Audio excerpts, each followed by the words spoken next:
السلام علیکم دوستو، آج کی کہانی کا نام ہے پیسہ سب کچھ نہیں خرید سکتا۔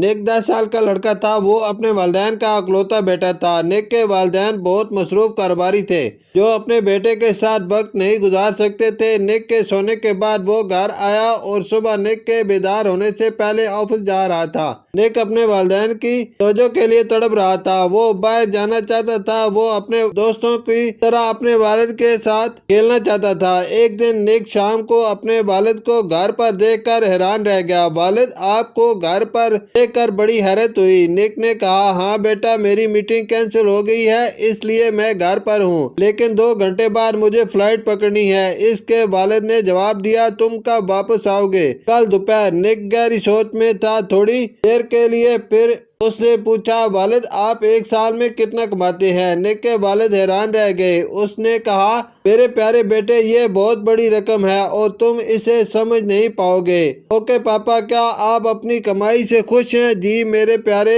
میں بہت خوش ہوں اور در حقیقت میں چند مہینوں میں اپنی نئی برانچ اور ایک نیا کاروبار شروع کرنے کا سوچ رہا ہوں۔ کیا یہ بہت اچھا نہیں ہے؟ ہاں والد، مجھے یہ سن کر خوشی ہوئی۔ کیا میں آپ سے ایک اور سوال پوچھ سکتا ہوں؟ ہاں پیارے دادا، کیا آپ مجھے بتا سکتے ہیں کہ آپ ایک دن میں یا آدھے دن میں کتنا کماتے ہیں؟ نیک، آپ یہ سوال کیوں پوچھ رہے ہیں؟ نیک کے والد پریشان تھے، لیکن نیک ثابت قدم رہے۔ برائے کرم مجھے جواب دیں، کیا آپ مجھے بتا سکتے ہیں کہ آپ 1 گھنٹے میں کتنا کماتے ہیں؟ نیک کے والد نے جواب دیا، تقریباً $25 فی گھنٹہ ہوگا۔ نیک بھاگ کر اوپر اپنے کمرے میں آیا اور نیچے آ گیا۔ اس کا گلک جس میں اس کی بچت تھی، والد میرے پگی بینک میں $50 ہیں، کیا آپ میرے لیے 2 گھنٹے بچا سکتے ہیں؟ میں سیل پر جانا چاہتا ہوں اور کل شام کو آپ کے ساتھ ڈنر کرنا چاہتا ہوں۔ کیا آپ برائے کرم اسے اپنے شیڈول میں نشان زدہ کر سکتے ہیں؟ نیک کے والد بے آواز تھے۔